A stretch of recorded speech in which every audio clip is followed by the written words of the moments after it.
ஜெபம் பண்ண கடவோம்.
தர்மியான நாளுக்காக தாராதனை வேலைக்காக நன்றியோடு நாங்கள் துதிக்கிறோம். 8வது மாதத்தின் கடைசி ஓய்வு நாளிலே இப்படி திரு சமூகத்திலே நாங்கள் ஆராதிக்கும்படியான பெரிய கிருபையை தந்திருக்கிறேன். இந்த ஆராதனையிலும் தெய்வீக பிரசனத்தை நான் முழுமையாக உணர்ந்து கொள்வோம். ஒரு புதிய வாரம், ஒரு புதிய மாதத்திற்குரிய ஆசீர்வாதத்தை இந்த ஆராதனை மூலமாக நாங்கள் பெற்று செல்வோம். ஆண்டவராகிய தாமே இந்த ஆராதனைகளுக்கு ஆசீர்வாதமாய் தர வேண்டுமாய் ஆண்டவர் இயேசு கிறிஸ்துவின் மூலமாய் வேண்டிக் கொள்கிறோம் எங்கள் நல்ல பிதாவே. ஆமென். நம்முடைய ஆராதனை காரணமாக பாமாலைகளிலே 3வது பாமாலையை நாம் பாடுவோம். பாமாலை 3 உன்னதம் ஆழம் எங்கேயும் தூயருக்கு ஸ்தோத்திரம் என்ற பாடலை நாம் பாடுவோம்.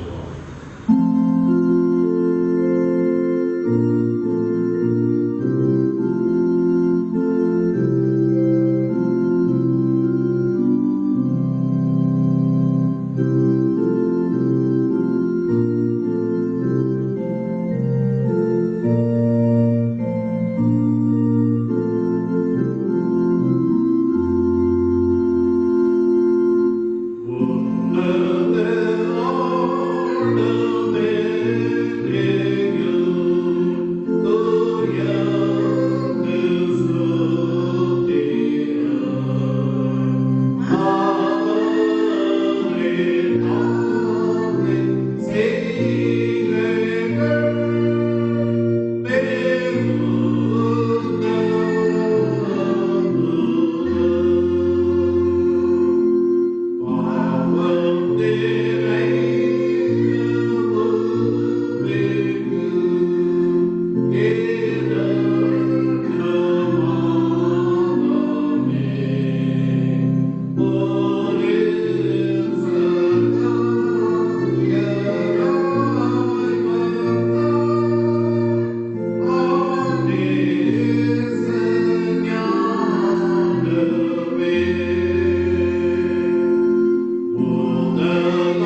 சற்று நேரம் நாம் அமைதியாக இருந்து ஆண்டுடைய திரு சமூகத்தில் நம்மை நாமே தாழ்த்தி ஒப்புக் கொடுப்போம். ஆண்டுடைய பெரிதான பெருமையினாலே 8வது மாதத்தின் கடைசி நாட்களை காணும்படியான பெருமையாக நம்ம கொடுத்திருக்கிற கடைசி ஓய்வு நாள். இதனாலே மீண்டுமாக ஆண்டவரை ஆராதிப்பதற்கு, நம்மை நாமே ஆராய்ந்து பார்ப்பதற்கு ஆண்டவர் ஒரு தருணத்தை நமக்கு கொடுத்திருக்கிறார். இந்த வேளையில் தானே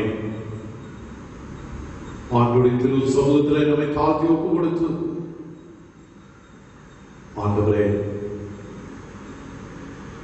இந்த மாதம் முழுவதும் எங்களை வழிநடத்தினேன். எத்தனையோ ஆபத்துகளும் விபத்துகளும் கொள்ளை நோய்களும் எங்களை சூழ்ந்து கொண்டிருந்தாலும் உடைய தூய கரங்களினாலே எங்களை விளப்படுத்தினேன். இந்த மாதத்தின் கடைசி நாட்களை முடிப்பதற்கும் ஒரு புதிய மாதத்தை நாங்கள் காண்பதற்கும் எந்த விதத்திலும் எங்களுடைய பாவங்கள் கரையாயாதபடி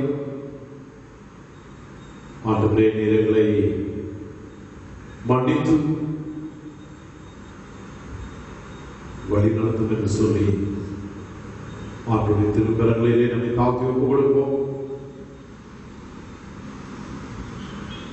இந்த ஆராதனையிலே நாங்கள் வாசிக்க போகிற வேத வாக்கியங்கள், கேட்க போகிற சத்திய வசனங்கள், இவையெல்லாம் நமக்கு ஆசீர்வாதமாக இருக்கிறோம்.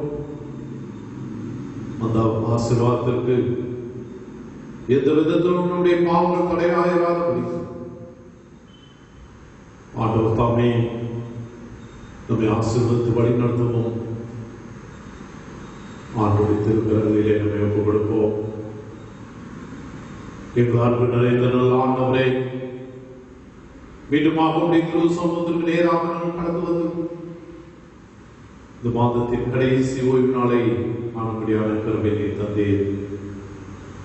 ஆம் ஆண்டவரே, உங்களுடைய ஆரம்பங்களினாலும் கிருபைகளினாலும் இந்த நாளில் இந்த காணொளி வழியாக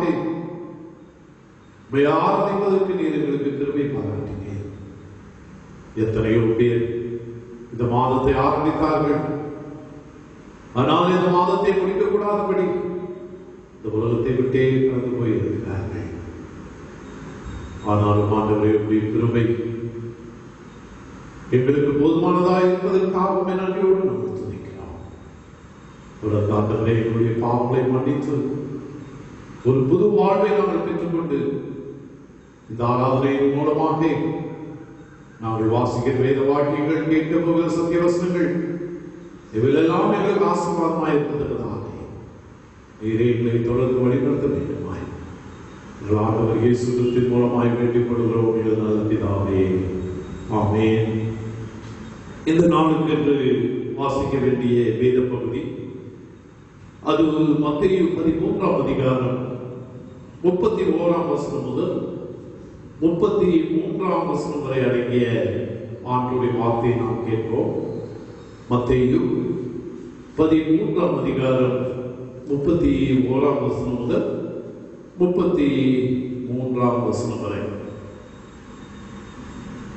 வேறொரு உண்மையை அவர்களுக்கு சொன்னார். பரலோக ராஜ்யம் கடுகு விதைக்கு ஒப்பாயிருக்கிறது. அதை ஒரு மனுஷன் எடுத்து தன் நிலத்தில் விதைத்தார். அது சகல விதைகளிலும் சிறிதாயிருந்தும் வளரும் போது சகல குண்டுகளிலும் பெரிதாகி ஆகாயத்து பறவைகள் அதன் கிளைகளில் வந்து அடைந்த மரமாகும் என்றார். வேறொரு உண்மையை அவர்களுக்கு சொன்னார். பரலோக ராஜ்யம் குளித்தமாக ஒப்பாயிருக்கிறது. அதை ஒரு பெண் எடுத்து முழுவதும் குளிக்கும் வரைக்கும் 3 படி மாவிலே அடக்கி வைத்தாள் என்றார்.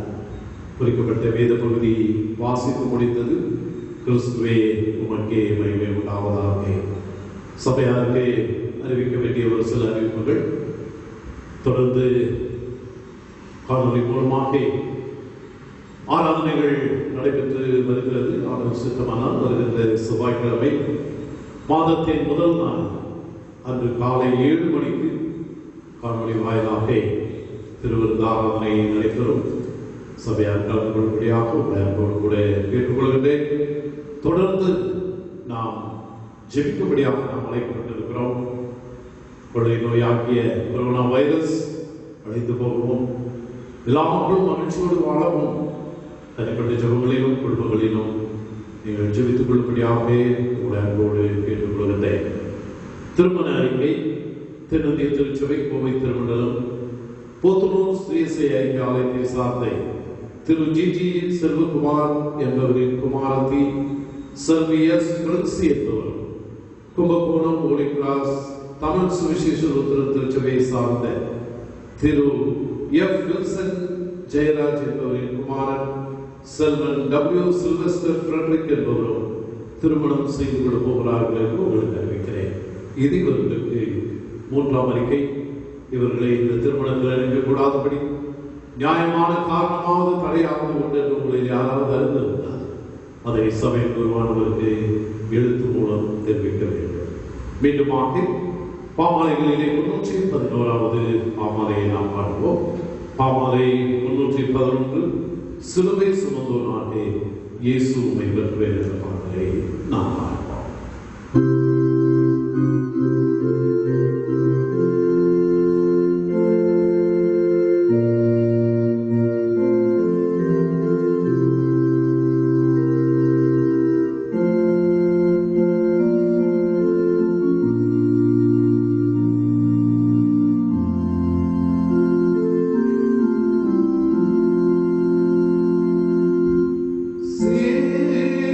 Silver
பிதாவாகிய கடவுளிடமிருந்தும் ஆண்டவராகிய இயேசு கிறிஸ்துவிடமிருந்தும் உங்களுக்கு கிருபையும் சமாதானமும் உண்டாவதாக. ஆமென். இந்த நாளிலும் மீண்டுமாக உங்களோடு இந்த ஆராதனையை கலந்து கொள்ளவும், ஆண்டவருடைய வார்த்தைகளை நாம் மீண்டுமாக இணைந்து தியானிக்கவும் ஆண்டவர் பாராட்டின உன்னதமான கிருபைகளுக்காக நான் ஆண்டவருக்கு நன்றி சொல்கிறேன்.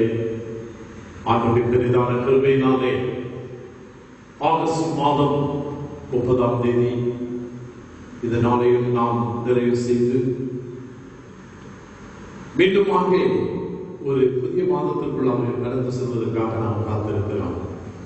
இந்த மாதத்தை நாம் நினைத்து பார்க்கின்ற பொழுது எத்தனையோ பேர் இந்த மாதத்தை ஆரம்பித்தார்கள். ஆனால் பலர் இந்த உலகத்தை விட்டே கடந்து போயிருக்கிறார்கள். ஆண்டவரின் பெரிதான கிருபையினாலே ஆண்டவர் நமக்கு கொடுத்திருக்கிற இந்த உன்னதமான கிருபைகளுக்காக தொடர்ந்து நாம் ஆண்டவருக்கு நன்றியுள்ள பிள்ளைகளாக வாழ்வோம். எவ்வளவு நாள் இப்படி காணொளி மூலமாக நாம் ஆண்டவரை ஆராதிக்க போகிறோம் என்ற ஒரு கேள்வியோடு நாம் இந்த ஆராதனையை சீக்கிரமாக ஆலயங்கள் திறக்கப்படவும், நாம் ஒருமித்து ஆண்டவரை ஆலயத்திலே மகிமைப்படுத்தவும் ஆண்டவர் நமக்கு கிருபை செய்வாராக. இந்த நாளிலும் தென்னிந்திய திருச்சபையிலே நாம் சிந்திக்கும்படியாக ஒரு தலைப்பை நமக்கு கொடுத்திருக்கிறார்கள். Christian presence in multifaith society. Christian presence in multifaith society. பல்சமய நம்பிக்கை சமூகத்திலே கிறிஸ்தவ இருப்பு நிலை என்று ஒரு தலைப்பை நமக்கு தென்னிந்திய திருச்சபை கொடுத்திருக்கிறார். நாம் வாழுகின்ற இந்திய நாடு நம்ம எல்லாருக்கும் தெரியும். பல சமயங்களை, பல சமய நம்பிக்கைகளை கொண்ட ஒரு நாடு. ஒவ்வொரு சமயமும் வேறுபட்ட கொள்கை, வேறுபட்ட கோட்பாடு, வேறுபட்ட நம்பிக்கையோடு வாழ்கின்ற ஒரு சமுதாயத்தில் நாமும் இந்த உலகத்திலே வாழ்வதற்காக, இந்த நாட்டிலே வாழ்வதற்காக நாம் அழைக்கப்பட்டிருக்கின்றோம். 2014ஆம் ஆண்டு இந்திய நாட்டிலே ஒரு கணக்கெடுப்பு, சென்சஸ் எடுத்தார். அந்த கணக்கின்படி இந்திய நாட்டிலே இந்துக்களின் எண்ணிக்கை 80.5%, 80.5%. இஸ்லாமியர்கள் 13.4%, கிறிஸ்தவர்கள் 2.3%, சீக்கியர்கள் 1.9%, புத்தர்கள் 0.8%, ஜெயினர்கள் 0.4%, பழங்குடியினர் 0.6%. இப்படியாக இந்திய நாட்டிலே ஒரு கணக்கெடுப்பு எடுத்திருக்கிறார். இப்படி பல சமயங்கள் வாழுகின்ற இந்த இந்திய நாட்டிலே கிறிஸ்தவ சமூகத்தின் எண்ணிக்கை 2.3%.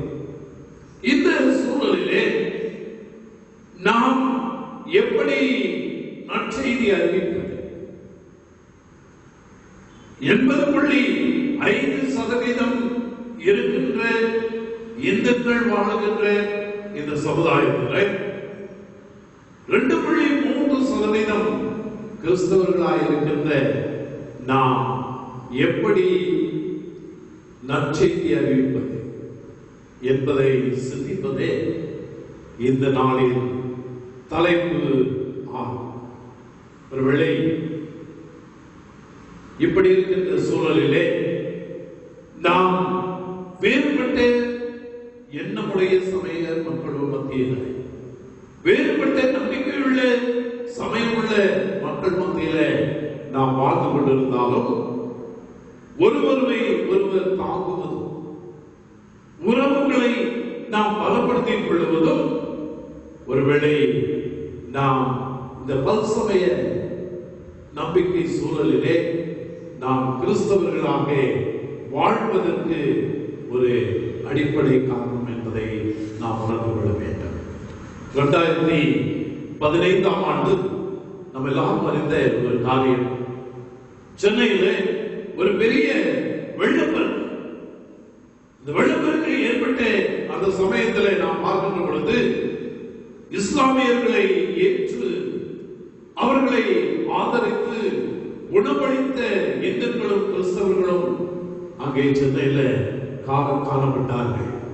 மாத்திரமல்ல, இந்து கோயில்களை சுத்தப்படுத்திய இஸ்லாமியர்கள், மாத்திரமல்ல ஆலயங்களை எல்லாம் திறந்து கொடுத்து அடைக்கலம் கொடுத்த கிறிஸ்தவர்கள். ஒருவேளை இன்றைக்கு இவ்வாறே நாம் இந்த பல்சமய சூழலிலே ஒவ்வொரு கிறிஸ்தவரும் வாழ்வதற்காக நாம் அழைக்கப்பட்டிருக்கிறோம் என்பதை நாம் உணர்ந்து கொள்வதற்காக இந்த நாளிலே நாம் அழைக்கப்படுகிறோம். ஒருவேளை நமது சாட்சி எவ்வாறு அமைய வேண்டும் என்று சொல்லி இன்றைய வேத பாடங்கள் நமக்கு தெளிவாக வெளிப்படுத்துகிறது. பல்சமய சூழலிலே எவ்வாறு நாம் சாட்சியோடு வாழ வேண்டும் என்று சொல்லி இந்த நாளின் வேத பாடங்கள் நமக்கு தெளிவாக இருக்கிறது. இந்த நாளுக்கு சிந்திப்பதற்காக கொடுக்கப்பட்டிருக்கின்ற வேத பகுதிகள் தானியேலின் புஸ்தகம் 1ஆம் அதிகாரம் 1 முதல் 21 வசனங்கள், சங்கீதம் 67, அப்போஸ்தலர் 10ஆம் அதிகாரம் 9 முதல் 14 வசனங்கள், மத்தேயு 13ஆம் அதிகாரம் 31 33 வசனங்கள். இந்த வசனங்களை நாம் ஆழ்ந்து சிந்திக்கின்ற பொழுது, இந்த வேத பகுதிகளை நாம் ஆழ்ந்து சிந்திக்கின்ற பொழுது நமது சாட்சி எவ்வாறு அமைய வேண்டும் என்று சொல்லி இந்த வேத பகுதிகள் நமக்கு தெளிவாக போதிப்பதை நாம் வேதத்திலே பார்க்கலாம். தானியேல் 1ஆம் அதிகாரத்திலே நாம் படிக்கின்ற பொழுது யூதா மீது பாபிலோன் அரசர் போர் தொடுத்து அந்த பாபிலோனில் இருக்கின்ற ஆற்றல் மிகுந்த வலிமை மிகுந்த இளைஞர்களை சிறைப்பிடித்து சென்றார். அதை தான் நாம் வாசிக்கின்றோம். தானியேல் 1ஆம் அதிகாரம் 4வது வசனத்திலே நாம் பார்க்கின்ற பொழுது அவர்களுக்கு கல்தேயரின் எழுத்தையும் பாஷையையும் கற்றுக் கொடுக்கவும் ராஜா தன் பிரதானிகளின் தலைவனாகிய அஸ்பேசனுக்கு கற்பித்தார். திறமையான வாலிபர்கள், வலிமையான வாலிபர்கள், இவர்கள் எல்லாரையும் யூதா நாட்டிலிருந்து அவன் பாபிலோனுக்கு பிடித்து சென்று அங்கே அவர்களுடைய பெயர்கள் மாற்றப்படுகிறது. அவர்களுக்கு ஒரு புதிய கலாச்சாரத்தை அங்கே புகுத்துகிறார்கள். புதிய உணவு பழக்க வழக்கங்களை அவர்கள் கொடுக்கின்றார்கள். ஒரு பெரிய மாற்றத்தை ஏற்படுத்துகின்றார்கள். ஆனாலும் அந்த இளைஞர்கள், அந்த வாலிப பிள்ளைகள் கடவுள் நம்பிக்கையில் இருந்து அவர்கள் சற்றும் விலகி போவதில்லை. அதை தான் நாம் வாசிக்கிறோம் 8வது வசனத்திலே, தானியேல் ராஜாவின் போஜனத்தினாலும் அவர் பானம் பண்ணும் திராட்சரசத்தினாலும் தன்னை தீட்டுப்படுத்தலாகாது என்று தன் இருதயத்திலே தீர்மானம் பண்ணிக்கொண்டு தன்னை தீட்டுப்படுத்தாதபடி பிரதானிகளின் தலைவரிடத்திலே வேண்டிக் கொண்டார். ஒரு புதிய கலாச்சாரம், புதிய உணவு முறை, இவைகள் எல்லாவற்றையும் அவனை மாற்றத்தக்கதான ஒரு சூழ்நிலையில் இருந்தாலும் அங்கே நடந்தது என்ன?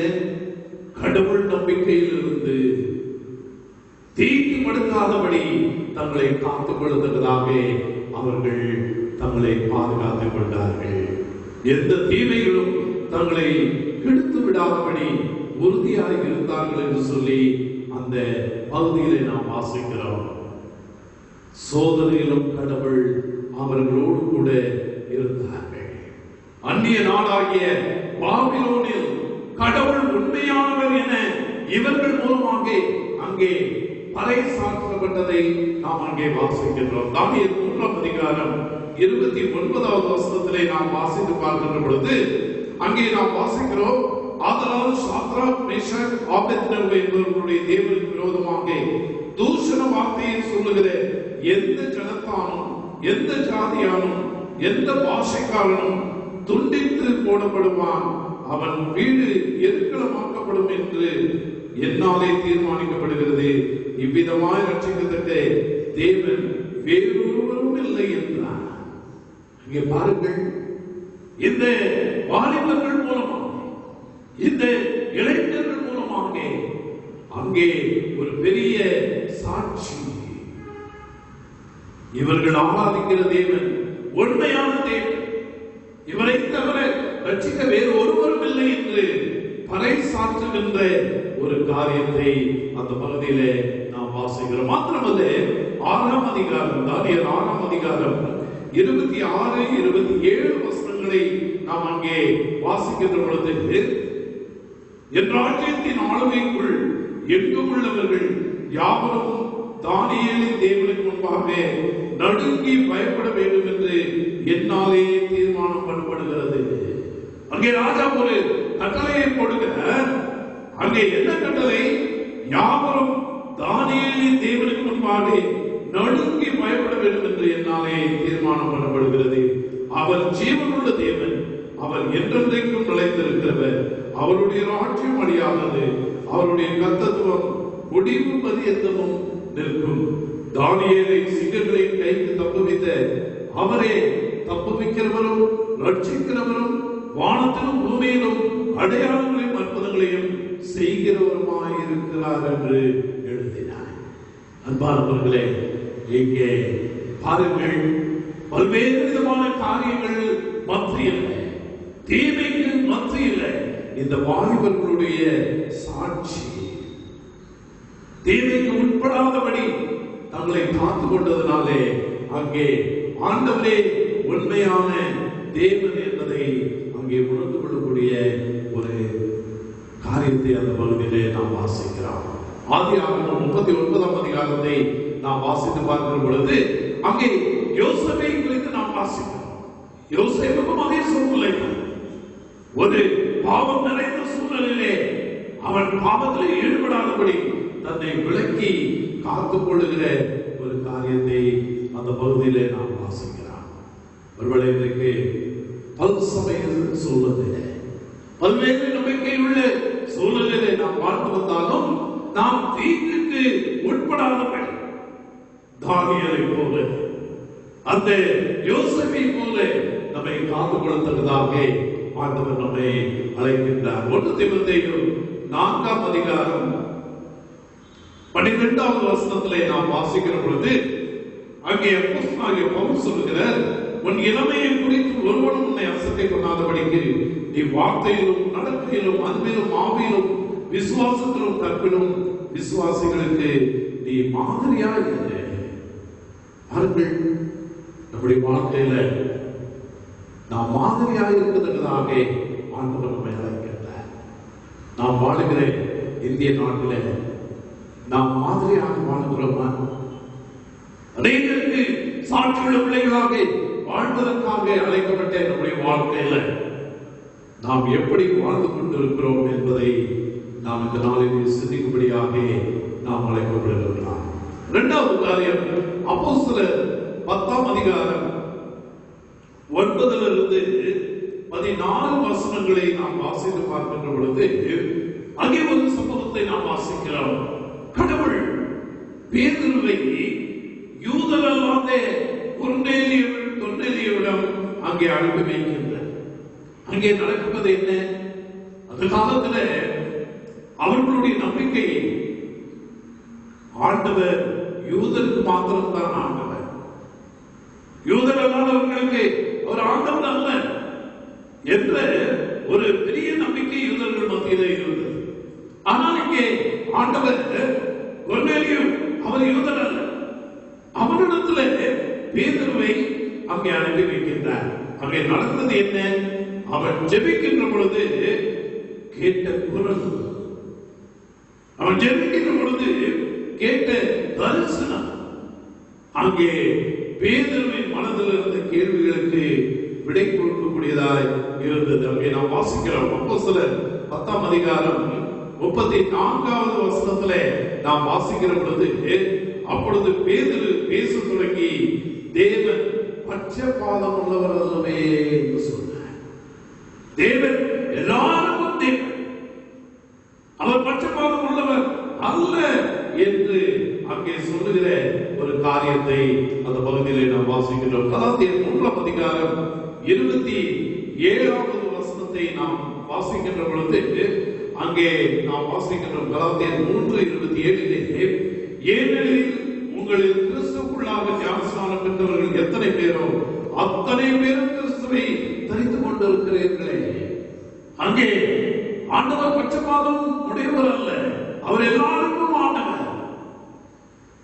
ஆண்டவரை ஏற்றுக்கொள்ளுகிற பொழுது அவர் அங்கே வழி நடத்துகிற ஆண்டவராய் இருக்கிறார். ஆண்டவர் ஆள் பார்த்து செயல்படுகிற ஆண்டவர் அல்ல என்று சொல்லி அங்கே நாம் வாசிக்கிறோம். ஆண்டவர் எல்லா மக்களுக்கும் ஆண்டவராய் இருக்கிறார். ஒருவேளை பல சமயத்துல நாம் நினைப்பது ஆண்டவர் நமக்கு மாத்திரம் தான் சொந்தம், கிறிஸ்தவர்களுக்கு மாத்திரம் தான் சொந்தம், மற்றவர்களுக்கு ஆண்டவர் இல்லை, இயேசு கிறிஸ்து அவர்களிடத்தில் இல்லை என்று சொல்லி நாம் நினைத்துக் கொள்கிறோம். ஆனால் வேதம் என்ன சொல்லுகிறது? மத்தேயு 8ஆம் அதிகாரம் 11வது வசனத்திலே நாம் வாசிக்கின்ற பொழுது, அங்கே நாம் வாசிக்கிறோம், அநேகர் கிழக்கிலும் மேற்கிலும் இருந்து வந்து பரலோக ராஜ்யத்தில் ஆபிரகாம், ஈசாக்கு, யாக்கோபு என்பவர்களுடைய மத்தியில் இருப்பார்கள். அநேகர் வருவார்கள். அவர்கள் கிழக்கிலும் மேற்கிலும் இருந்து அங்கே வந்து ஆபிரகாம், ஈசாக்கு, யாக்கோபு என்பவர்களுடைய மத்தியில் இருப்பார்கள். அங்கே கிறிஸ்தவர்கள் மாத்திரமல்ல, எல்லாரும் வருவார்கள். தொடர்ந்து நாம் வாசிக்கிற பொழுது 12வது வசனத்திலே, ராஜ்யத்தின் புத்திரரோ புறம்பான இரவிலே தள்ளப்படுவார்கள், அங்கே அழுகையும் பற்கடிப்பும் உண்டாயிருக்கும் என்று உங்களுக்கு சொல்லுகிறேன் என்று அங்கே ஆண்டவர் சொல்லுகிறேன். இதன் பொருள் என்ன என்று பார்க்கின்ற பொழுது, ஆண்டவரை அந்த இடத்தில் உண்மையாய் தம்மை ஒப்புக் கொடுக்கிறார்கள். அவர்கள் யாராய் இருந்தார், அவர்கள் ஆண்டுடைய பிள்ளைகள் என்று சொல்லி ஆண்டவர் அவர்களை ஏற்றுக்கொள்கின்றார். நமக்கு எல்லாம் தெரியும், நான் தான் ஆண்டவருடைய பிள்ளைகள் என்று சமய சடங்குகளுக்கும் நம்பிக்கைகளுக்கும் இடம் கொடுத்து வாழ்வோம் என்று சொன்னார். அதை தான் ஆண்டவர் சொல்லுகிறார், ராஜ்யத்தின் புத்திரரும் புறம்பான இருளிலே தள்ளப்படுவார்கள்.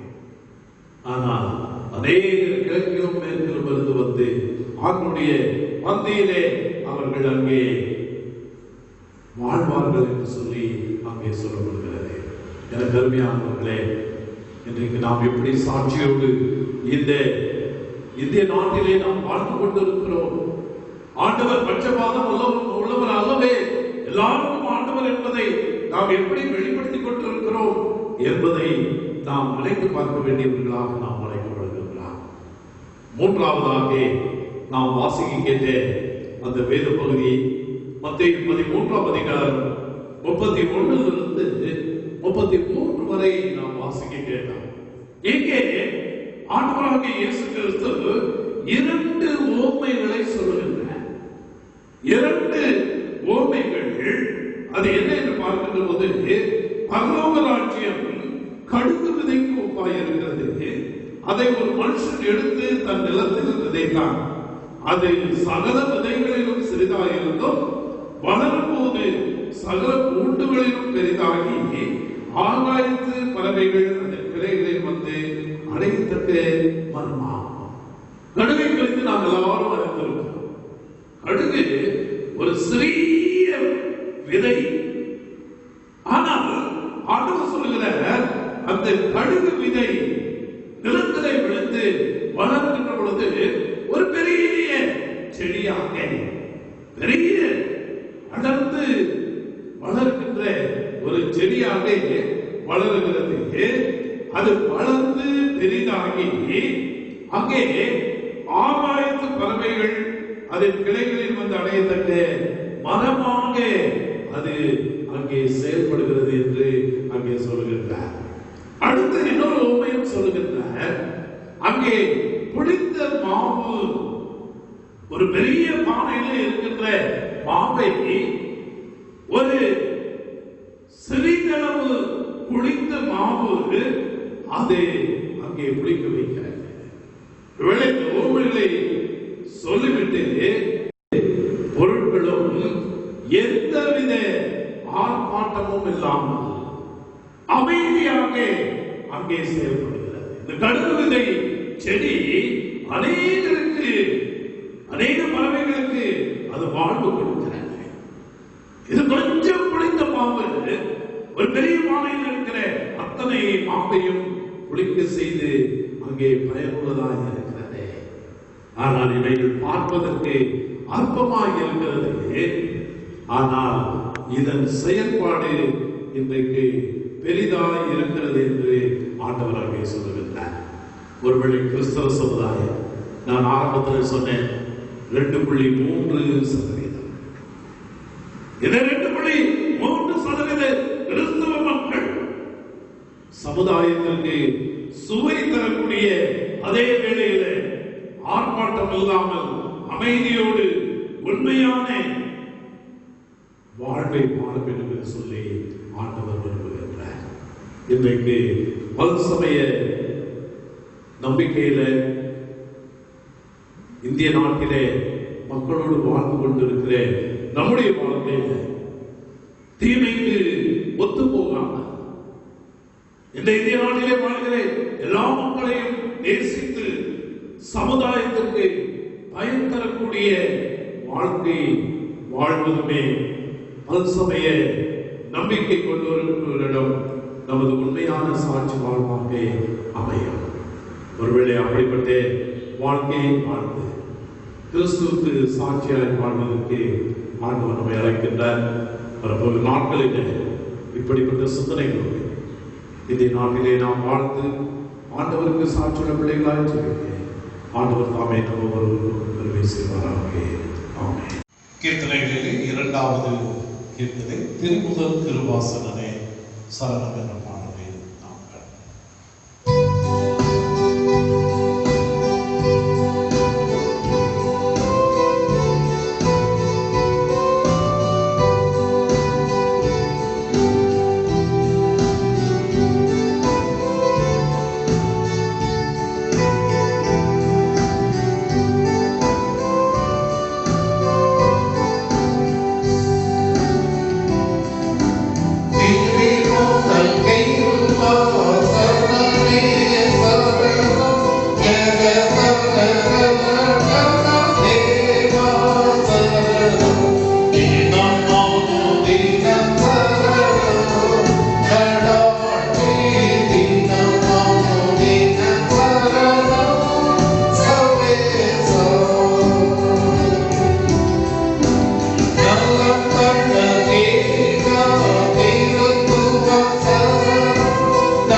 எங்களால் நிறைந்த ஆண்டவரே, மீண்டுமாக உடைய திரு சமூகத்திலே நாங்கள் கடந்து வருவோம்.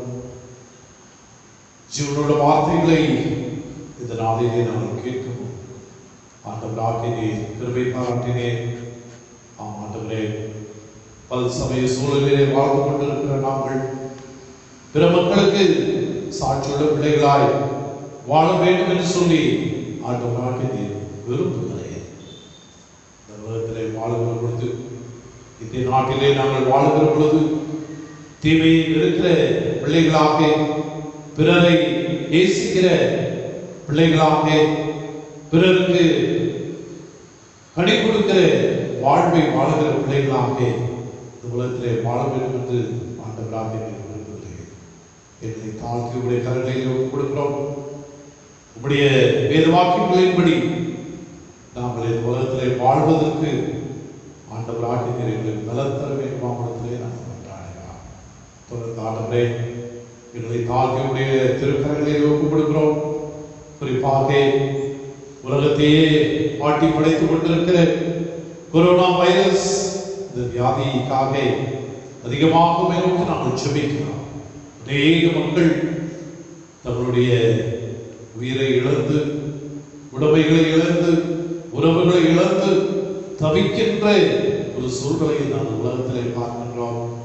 ஆமாண்டவரே, நாங்களும் எங்களுக்கு அருமையானவர்களை இப்படியாக இழப்பு கொடுத்து அவர்கள் நோயுடன் வாழ்வதை நாங்கள் பார்த்து கொண்டிருக்கிறோம். இந்த வேளையில அப்படிப்பட்ட மக்களுக்காக நாங்கள் அதிகமாக நாங்கள் செபிக்கிறோம். ஆமாண்டவரே, மாலை கூடாத காரியம் ஒன்றுமில்லை. ஒரு வார்த்தை மாத்திரம் நீ சொல்வீரானால் எல்லாம் மாறி போகும் என்று சொல்லி நாங்கள் நம்புவதனால உடைய திருப்பாதத்தை மாத்திரம் நாங்கள் இறுக பற்றிக் கொள்கிறோம். ஆண்டவராக இதை வழி நடத்துவீர் என்று சொல்லி நாங்கள் நம்புகிறோம். தொடர்புமையை நோக்கி நாங்கள் பார்க்கிறோம். இந்த வேளையிலும் நம்முடைய திருச்சபை குழுமங்கள் எல்லாரையும் உடைய திருக்கரங்களிலே ஒப்புக்கொடுக்கிறோம். யார் யார் என்னென்ன தேவைகளோடு, மனபாரங்களோடு, கண்ணீரோடு, வியாதியோடு இந்த வேளையிலே உடைய திருப்பாதத்தை இறுக பற்றிக் கொண்டு இருக்கிறார்களோ எல்லாரையும் ஆண்டவராக நீர் ஆசீர்வதித்து வழி நடத்த வேண்டும். மாவட்டத்திலே நாங்கள் கொண்டாடுகிறோம். ஆண்டவரே, இந்த மாதத்தின் கடைசி நாட்களையும் நாங்கள் நிறைவு செய்கிறோம். ஒரு புதிய மாதத்திற்குள்ளாக நாங்கள் மகிழ்ச்சியோடு கடந்து செல்கிறோம். ஆண்டவராக நீர் தாமே எங்களை வழிநடத்தி காத்துக் கொள்ள வேண்டும். எங்கள் ஆண்டவர் இயேசு கிறிஸ்துவின் மூலமாய் வேண்டிக் கொள்கிறோம் எங்கள் நல்ல பிதாவே, ஆமென். ஆண்டவருடைய ஜெபத்தை புத்திரத்து பாடல்கள் 445 வழியாக நாம் ஏறெடுப்போம். வானகம் வாழ்ந்திடும் எங்கள் தந்தை, வாழ்கவும் திருநாமம் என்று சொல்லி ஆண்டவருடைய ஜெபத்தை நாம் ஏறெடுப்போம்.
பிதா குமாரன் பரிசுத்தாவியாகிய சர்வவல்லமை பற்றிய கடவுளுடைய ஆசீர்வாதம் உங்களுக்குள்ளே இருந்து எப்பொழுதும் உங்களோட நிலைத்திருக்க கடவுளது.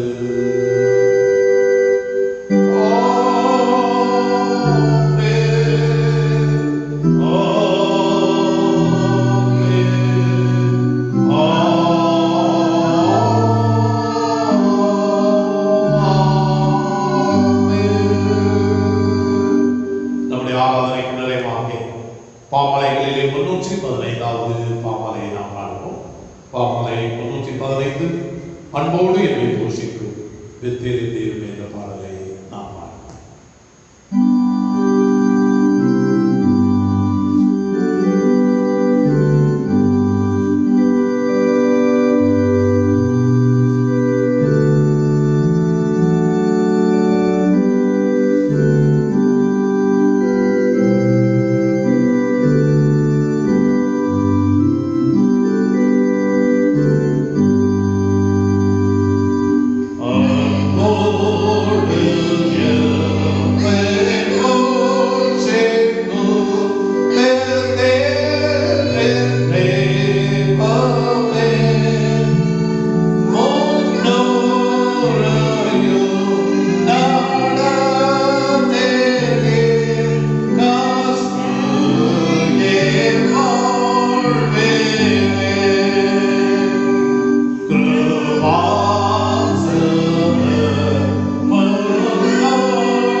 ஆவியோடும் உண்மையோடும் கருத்தோடும் ஆராதிப்பதற்கு தந்தீர்.